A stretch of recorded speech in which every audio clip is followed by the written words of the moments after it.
AKAPAD, welcome back to the channel. Welcome back to another HOT video. It's Wildstorm Wednesday. We haven't done it in a while. Why haven't we done it in a while? Because, well, let's just get into it.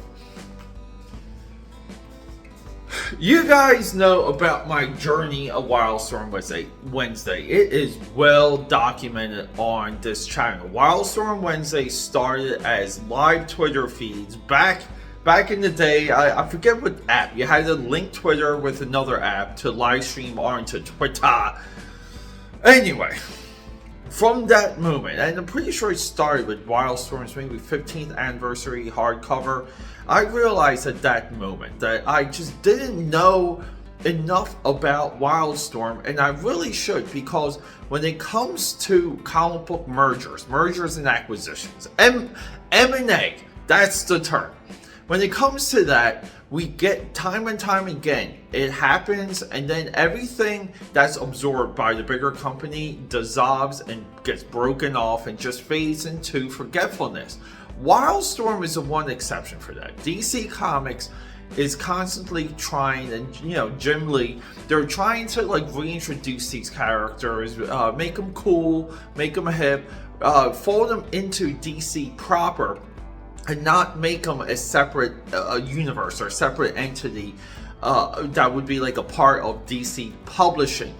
For whatever reason, and this was a little bit of the consolidation that later led to the complete corruption and crumbling and fall of DC Comics. At one time, they had Elseworlds, and they had Vertigo, and Paradox Press, and DC Publishing, and alternate timelines or alternate takes of creators that just wanted to play with an idea, and they would put something out like Son of the Demon, Killing Joke, and they didn't exist into DC proper. Now, some of these titles, like Dark Knight Returns, ideas, thoughts, and the books and the works themselves folded into DC continuity.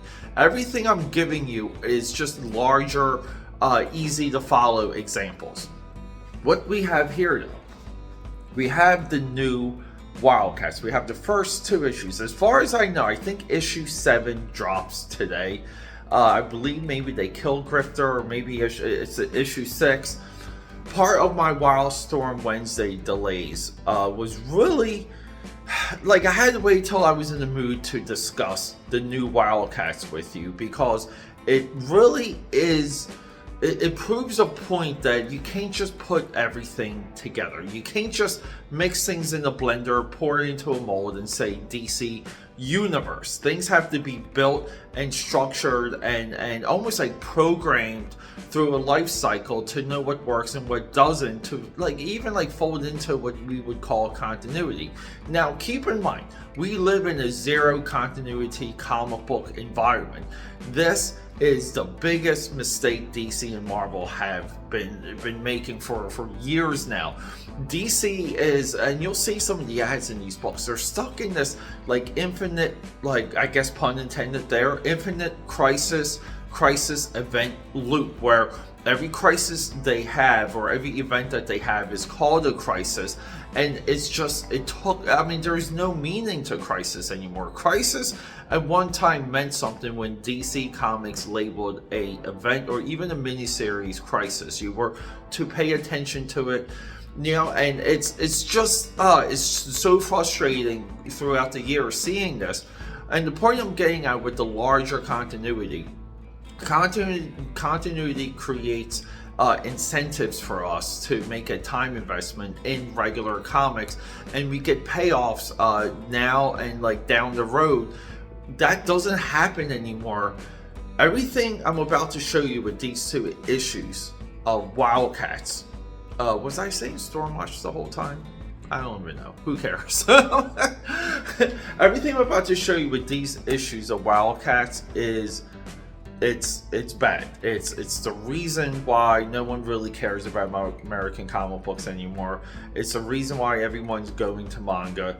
And anyone that champions these, anyone that puts these on the pedestal and wants to act like that they're anything but what they are, it's how do you like, what is with you? That's my question. What is with you? I don't understand it. Wildstorm should be separate from DC proper. That's the argument. Wildstorm needs its own separate life force. It needs its own separate continuity. And that doesn't mean characters like sometimes can't cross over and go back into Wildstorm, but we really see, and we saw this with Waller, that Waller Wildstorm DC Black Label book we did a month or two ago.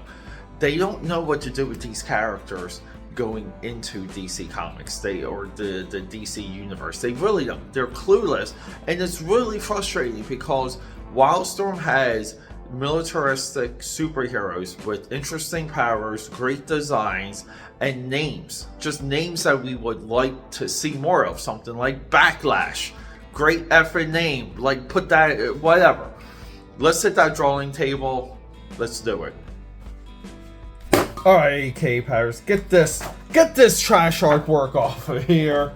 Cheers to all of you. We got some of the nice green liquid. Here it is. Nice embossed cover. Alright, so these were a little bit of a promotion, like perfectly timed too. You're doing 90s style embossed covers. Now, I believe there was a few, like Avengers had one, Fantastic Four may have had two. This was mostly a Marvel thing, and then the rest of the companies picked up the embossed covers for incentive covers. I bought this just to be a part of a set because Wildcats has two previous ones. This one is drawn by Brett Booth, so I mean, come on, we gotta respect Demon Puppy over here. That's Brett Booth's online handle, by the way. We're not going to talk about these much.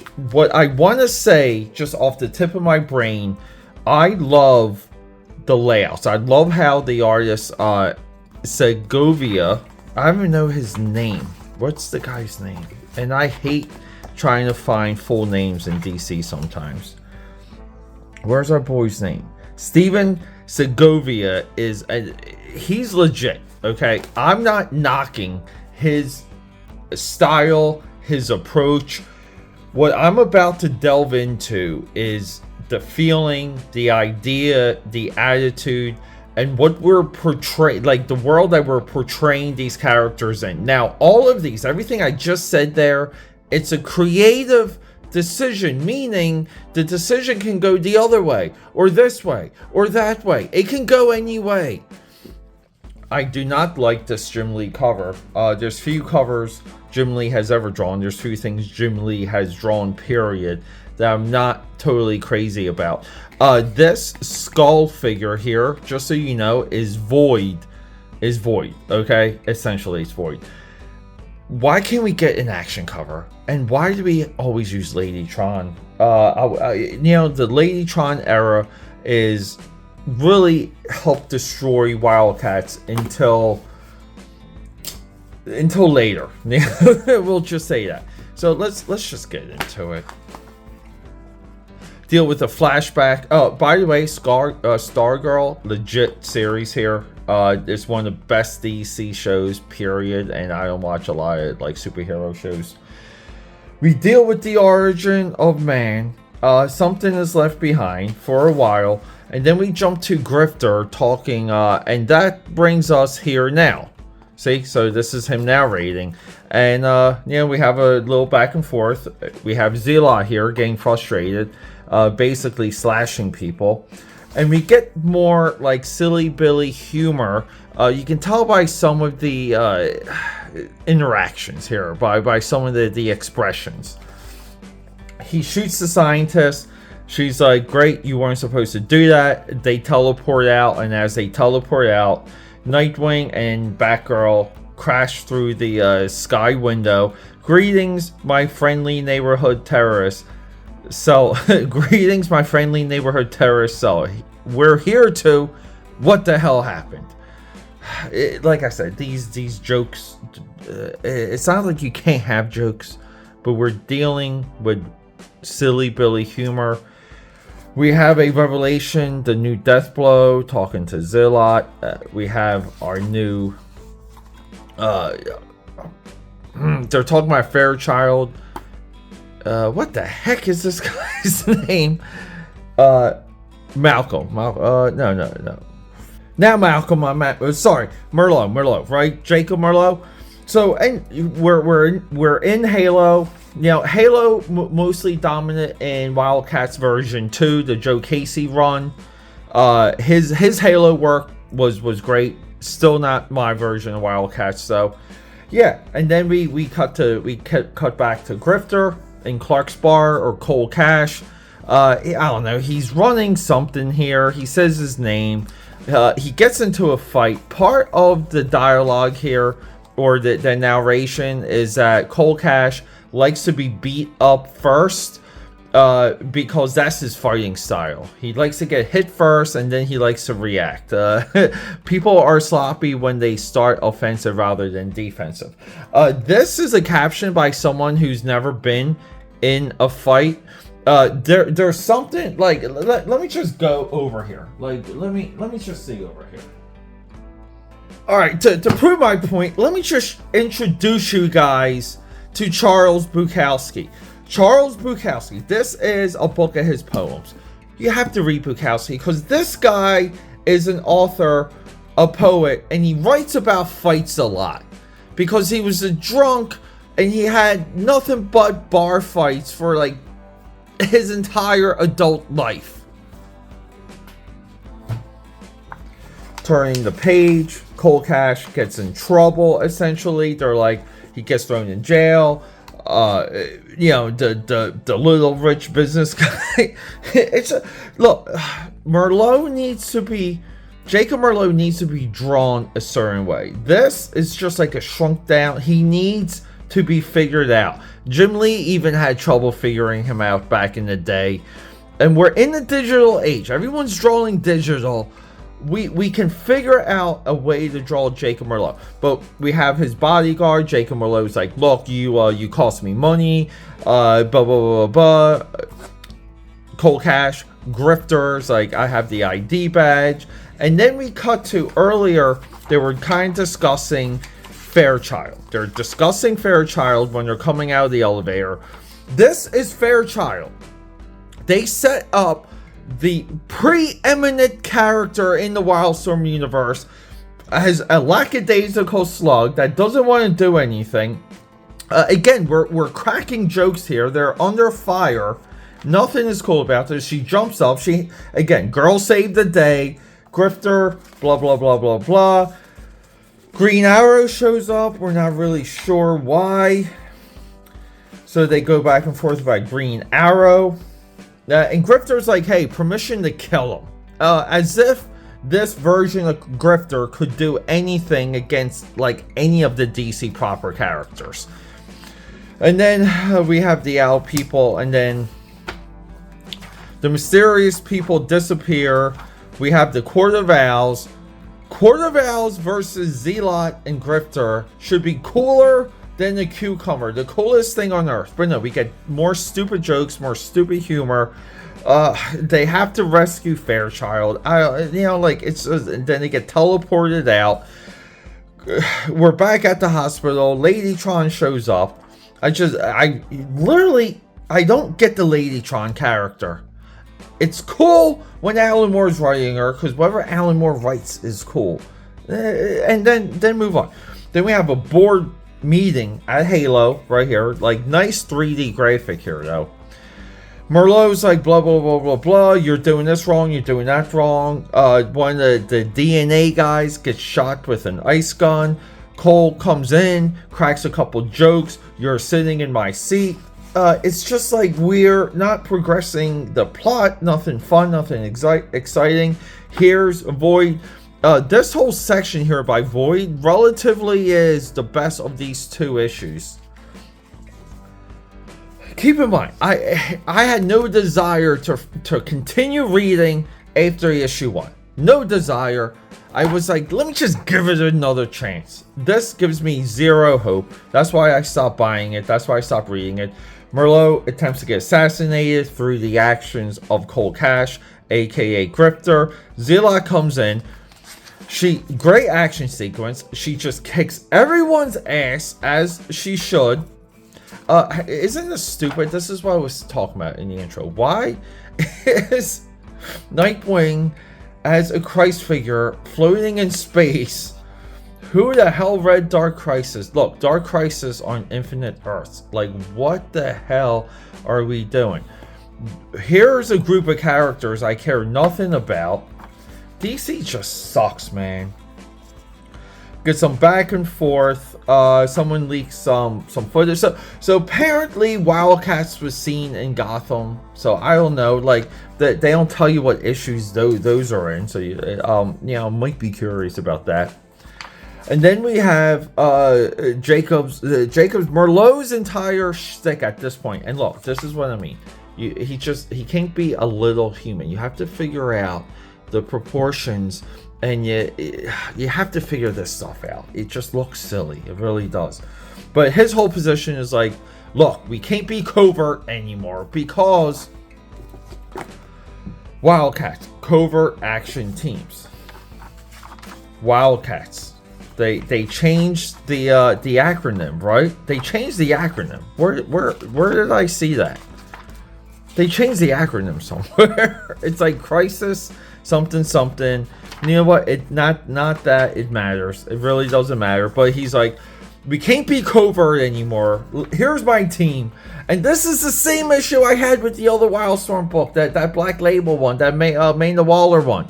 We just have it's a hodgepodge of characters, meaningless characters put together. I don't know why Pike has a cape. We always use Mr. Majestic. We throw in a wet work. It's just stupid. Wasting great ideas. Some of Jim Lee's best character designs. I don't feel like Jim Lee has many character designs to his name, believe it or not. The initial Wildcats designs were there. They were on par with his X-Men work. They were relatively unused X-Men designs. People. Modern comics. Alright, AKAPAD, with all of that said, and I know that was like a little bit of a long-winded intro, I just need to iterate my point. My point is that not everything can be everything. Okay, and we take for granted the books that are there in the shop today, or even downloadable. We take for granted what it took to get those books in front of our faces. Not the physical work. I'm talking about the decades of endless individuals putting their time, effort, taking paychecks along the way, but to make characters as interesting, as nuanced as possible, and giving the characters peaks so that the next creative crew that came on that title knew what to carry over, and you would get like a slow sculpting of what something like, just for example, like something like what Daredevil meant, something like what Silver Sable meant, something like what Wildcats meant. And we've now had infinite iterations of Wildcats.